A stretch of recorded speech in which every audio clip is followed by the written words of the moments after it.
Bismillahirrahmanirrahim. Hurmatly bir tuğanlar, bugünkü mesele iman. İmanın türkütör jönündögi mesele. İman degen Arap dilinde bul degen işenүү, toluk түрдө işenүү degen söz. İman keltirdim degen toluk işendim degen mani. Жарым жартылай ишенүү, 90% ишенүү, 50% ишенүү бул иман болуп эсептелбейт.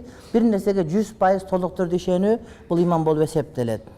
Иман деген араб тилинде бул ат-тасдиq бил калб, жүрөк менен ишенүү, анан тил менен моюнга алуу. Тил менен моюнга алуу болот. Мен ишенгенин ишене жүрөк менен. Ana ошол ишенгениңи тил менен ачыкка чыгарсаң, мына ошол иман деп эсептелет. Эми жүрөк менен ишенип туруп, тил менен чыгарбасаң, сен Кудай астында мусулмансың, бирок биздин астында мусулман эмессиң. Биз сага мусулман өкүмүн аткарып, сени мисалы үчүн мусулман деп билип, сага деген кыз берип, сенден кыз алып, келин алып, сени бизди мазарга коюп, мусулман деп мамиле кылыш үчүн сенин тилиңен чыгыш керек. Эгер тилиңен чыкпай эле жүрөгүң менен мусулман болбасаң, анда биз сени мусулман деп эсептей албайбыз. Бирок Кудай астында мусулман боло бересиң. Имандын негизги түркүтөрү 6. Биринчиси, урматтуу бир туугандар, бул эмне? Аллах Таалага иман келтирүү. Аллах Таалага иман келтирүү. Экинчиси, Аллах Тааланын периштелерине иман келтирүү. Үчүнчүсү, Аллах Тааланын бизге түшүргөн китептерине иман келтирүү. Төртүнчүсү, Аллах Тааланын бизге жиберген пайгамбарларына иман келтирүү. Бешинчиси, кыямат күнгө иман келтирүү. Алтынчысы, тагдырдын жакшылык жамандыгы Кудай Тааладан экендигине иман келтирүү болуп эсептелет, урматтуу бир туугандар. Аллах Таалага иман келтирүү деген сөз, урматтуу бир тууганым, бул Аллах Таала акыйкат бар деген сөз.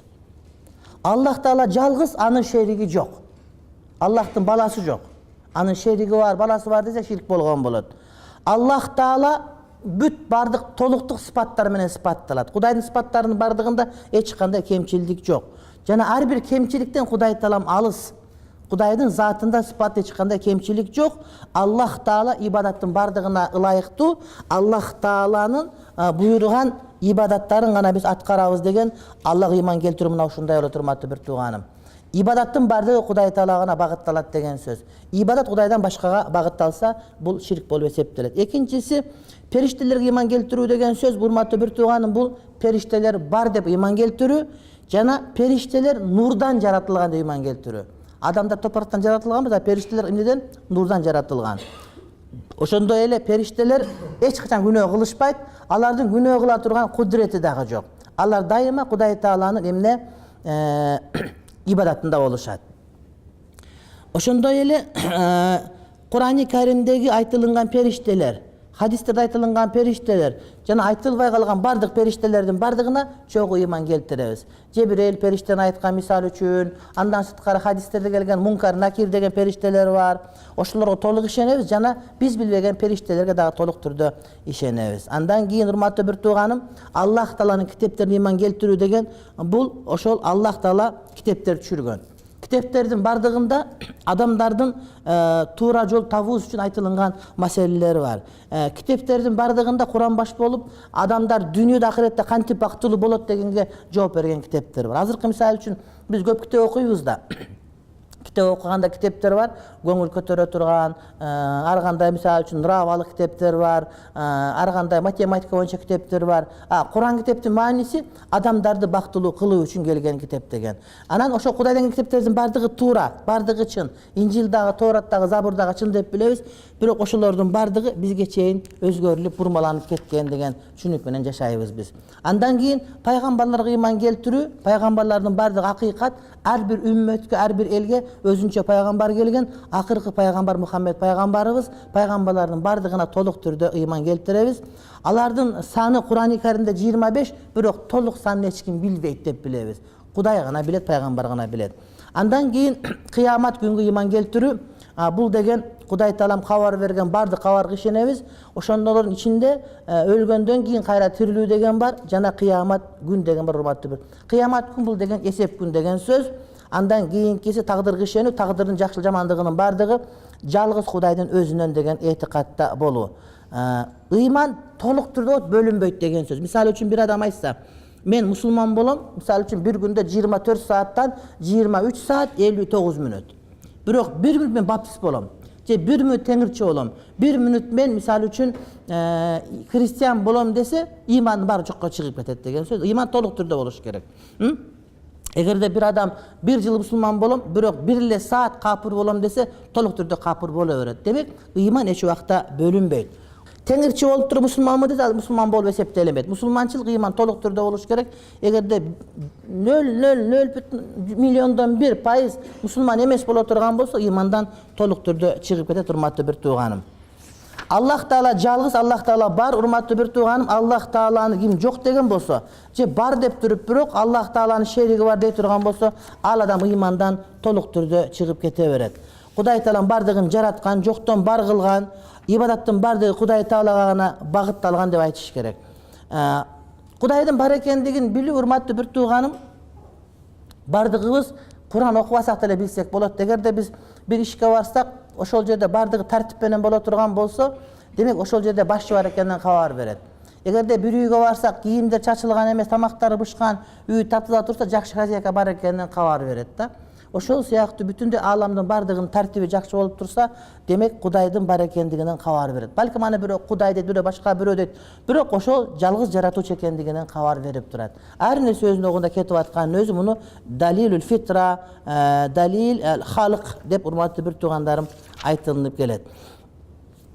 Allah Taala'nın jalgız dep bilip urmatly bir tuğanım, bul jaratuvchi Kudaym jalgız. Kudaydan başka jaratuvchi jok degen akidaga geliş gerek bolat. Biröler men jaratmandyk kıldı, men uşunu jarattım dep aytat go. Jarattım degen jokton bar kılgan, bul oşogol aytılınat. Ana kebir akınдар men uşunda ır jarattım deyt. Bul tуура emes söz. Ir жаздым dеш gerek bolat da. Birö men üstöl jarattım deyt. Misal üçün bir aytışı mümkün, men uşunda stakan jarattım depçi. Bul jaratkan jok, bul jasady kagazdan. Kagaz kayaktan jıgaçtan boldu da. Bul bardygyn jokton bar kılsa jaratkan bolat ele da. Jokton bar kılgan emes, bar nerseni bar kılgan, urmatly bir tuğan bul degen emne jasady bolup eseptelet, birok jarattı bolboyt. Demek jarattı degen etiş söz bul jalgız Kudaydın özüne gana arnatış gerek da. Kuday jalgız jaratuvchi. Kudaydan başka biri jarattı dep aytkan bolsa, bul adam Kudaydın sıfatın başka biröge taandyk kılıp koygun, bul degen öz ubagында şirk bolup eseptelet. Bizdin janagı жазуучулар ушуну көп ayta beret. Men uşunda çağırma jarattım dep süyley berişet da, anan oşonun üstüne imandan çıkıp ketken özleri kede bilbey kalat. Allahu haliku kulli şey, Kuday Taala'nın bardygynın emne jaratuvchusu deyt. Jaratuvchi degen söz bul rızkı berүүчү degen söz. Antkeni rızkı berүүчү jokton bar rızkı kılıp beret da. Anın rızkını men berip atam dep dogurgan jakşı emes bolat. Kebir adamlar bay kolundan gelet, tuğan uruklarga tamak aş başka jardam beret. Oşolor rızkını berip atam dep aytbaş gerek. Antkeni rızkını bergen Kuday Taala'm болгону sen arkılуу berip atat degen söz. Men aparıp ber degen deyeli söz. Sen birnekege jagası Kudayga jagıp kalgan üçün Kudaym sen arkılуу beret. Egerde sen jakpay kalsaң, senden alıp koysa Kuday Taala'm sana al arkılуу dele berip kalışı mümkün. Andan keyin bütündöy eylik kojoyundu Kuday Taala'nın özüne taandyk degen akida boluş gerek. Bardygynın eesi, çыныk eesi bul kojoyunu Kuday Taala'm. Misal üçün biz kançalık baylıkka, biylike ee bolboyluk, urmatly bir tuğan ölүү menen andan biz kutulabız. Al bizdin baldarga muras kalıp, başka biröge kalıp kete beret da. Hiç kaçan bir nersege biz eylik kıla albayız urmatly bir tuğanım. Oşol siyaktı öyle biz özübüzgө özübüz eylik kıla albayız. Ubak saati kelgende özü tapşırıp kete bere turgan bolobuz da. Demek her nersenin çыныğı eesi bul emne Kuday Taala'm. وَلَمْ يَكُنْ لَهُ شَرِيكٌ فِي الْمُلْكِ Furkan Suresi'ne göre birlikte, padişalıkta Kudayga şerik eçkin bolboyt degen ayat gelet. Andan keyinki masele urmatly bir tuğanım, bul öküm çıgaruuda, mıyzam çıgaruuda, buyruk berүүdө, tıyuuda jalgız ökümdar bul Kuday Taala'm özü bolat. Kudaym bol degeni bolat, bolbo degeni bolbot. Kudaym tıyuu salgan tıyuu salыныш kerek, Kudaydın buyruğuna atkarılış kerek bolat. Ansa bizden de parlament çıkargan mıyzamlar kanday bolat dese, eşteki bolboyt al. Antkeni bizdin fatva çıkargan alımdarçı, aladyl oşonday. Antkeni bulardın bardygy Kudaydın bizge bergen buyruğun bizge aytıp berүүчүlөр gana dep tуура түшүнүш керек. Kebirler Kudaydın buyruğuna karşı mıyzamдар çıkarışat, al mıyzamдар çıkarganдар, al mamleketти bülündürgün kalıp kele turgan mıyzamдар urmatly bir tuğanım. Parlamentте же башка жерде чыгарылган мыйзамдар эгерде ошол акыйкатка туура келбей турган болсо, бул деген мамлекеттерди бүлүндүрө турган, элди бүлүндүрө турган мыйзамдар. Чыныгы өкүм бул Кудай Таала тарабынан гана түшүрүлгөн өкүмдөр болуп эсептелет. Андан кийинки маселе Кудайды жалгыз деп билген, бул Кудай Тааланы ибадатта жалгыз деп билүү. Yani ibadattардын бардыгы жалгыз гана Кудайга багытталат деген түшүнүктө ыйманда болуу керек болот. Сураганда, жалбарганда, орозо тутканда, зекет бергенде, намаз окуганда, бардыгында, корккондо, үмүт кылганда, тобокел кылганда жалгыз Кудайдын өзүнө гана багытталыш керек деген түшүнүк биздин бардыгыбыз урматтуу бир туугандар болуш керек. Ансыз биздин акыйдабыз туура эмес болуп эсептелет. Андан сырткары Аллах Тааланы жалгыз деп ишенүү урматтуу бир тууганым, biz şirkten alыс болуубуз деген сөз болот. Эгерде биз Кудайды жалгыз деп билип туруп, бирок ширкке кирип кетсек, анда урматтуу бир туугандарым, ал нерсе урматтуу бир туугандар акыйдабызды бузуп коет. Мисалы үчүн, жанагыдай аснам деп коет, курчактарга, таштарга сыйынуу. Жанагыдай Будданын айкелине сыйынуу сыяктуу эстеликтерге сыйынуунун бардыгы ошол ширктин түрлөрүнө кошулат. Күнгө сыйынгандар, айга сыйынгандар, жылдыздарга сыйынгандар, периштелерге сыйынгандар, жиндерге сыйынгандар, пайгамбарларга сыйынгандар, ошолордун бардыгы урматтуу бир тууган мемне туура эмес. Молдолорго, аалымдарга сыйынгандар. Мисалы үчүн бизде сопучулук жолун кармангандар бар да. Ошонун чектен чыгып кеткендери бар, өздөрүнүн устаздарын Кудай катары көрүп алышат да, устазын көрүп турат, билип турат, кокуй антип койду, минтип койду деп Кудайдын сыпаттарын адамдарга берип коет. Кээ бирлер бар, урматтуу бир тууганым, тагут деп коет. Булар деген жанагыдай залымдарга сыйынып алгандар бар да. Бийликтегилер болот дагы, булар залым болуп, күчү менен, бийлиги менен коркутуп, адамдарды өздөрүнө сыйындырып алган Фирауынга окшогондор болот. Андан сырткары өзүн өзү сыйынып алгандар бар, өзүн башкара албайт.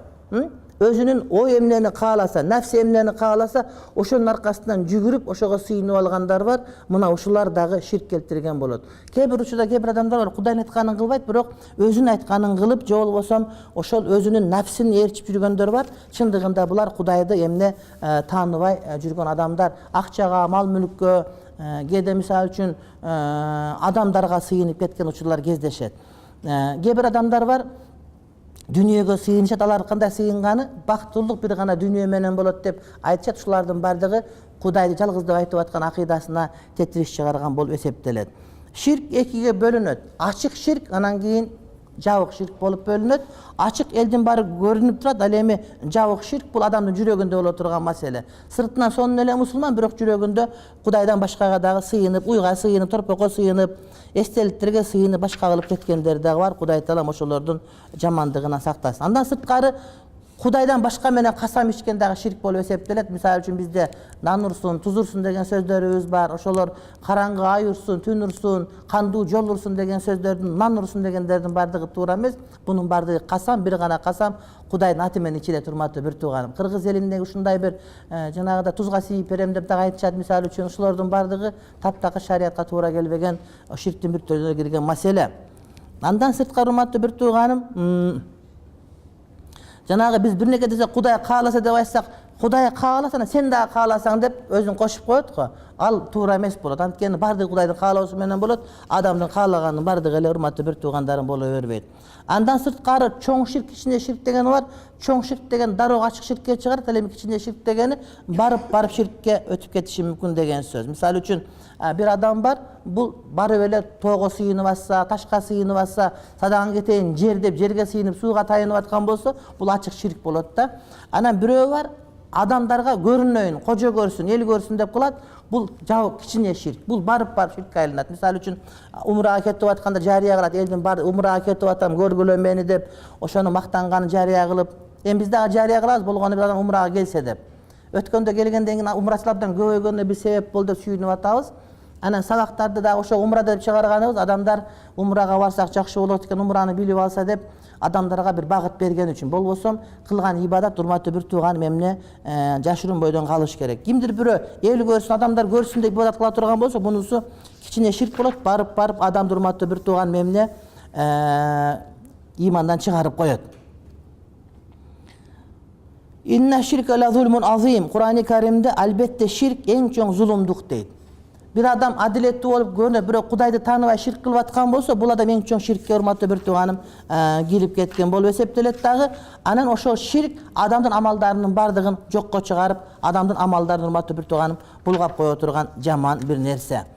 Allah'tın ısım sıfatları Kuday Taalam urmatlı bir tuğanım daima tirü, Bardığın bilip durat, bardığına qadir, bardığına ökümdar, her bir kılgan işinde aytkan sözünde çındık gana var, uğuçu, görüçü, Kuday Taalam özü süйлөөчү, urmatlı bir tuğanım, uşunda etikatlar menen gana biz urmatlı bir tuğanım, Kuday Taalam bar ekendigini bilip durabız. Kudayım жалгыз деп айтып койгон урматтуу bir tuğanım, oşonu menen çektelibеш керек, balkim anın içinde Kuday Taalam eç uақta uktабайт. Kuday Taalam alsız emes. Kuday Taalam bardıq maqtooloo tatыктуу. Al bir nерсени унутушу мүмкүн эмес. Kudayım bardığın görüp durat, bilip durat degen söz болот урматтуу bir tuğanım. Anan Kudaydı жалгыз деп таануу, Kuday Taalaga ibadat kılууga söz türdө байланышкан. Kuday Taalam özünün pendelerin Kudayga sıyınууga buyruk beret. Egerde kimdir biri Kudayga sıyınbay aytkан bolsa da Kudaydı толук тааныбай aytkан экен деп bize kabar berебиz. Misal üçün bir adam var, bagımdattan uktap kalat, anam imanım var deyt. Kандай iman sen namazga turguza albagan деген söz ошол сыяктуу эле Kudayga işenem dep biri Kudayga sıyınbay aytkан bolsa da bul adamdın iman urmattуу bir tuğanım kayсы bir dengelde kemçillikte bizge görünüp tura beret.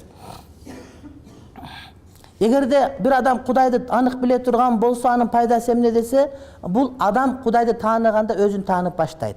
Egerde adam Kudaydı taanыбаса özün taanıy albayt, adam özün taanыбаса özün urmattap sыйлay albayt. Adam bolgoston ayban bolgonго urmattуу bir tuğanım kadimkide толук түрдө түшүp кирип кете бериши мүмкүн. Kudaydı түз таануу adamdın бактылуу жашоосун камсыз кылуу деген сөз болот.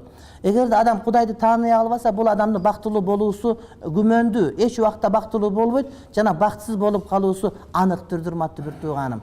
Ошон үчүн Кудай Таалам кимге жакшылык кааласа анын көкөрөгүн динге ачып коет дейт.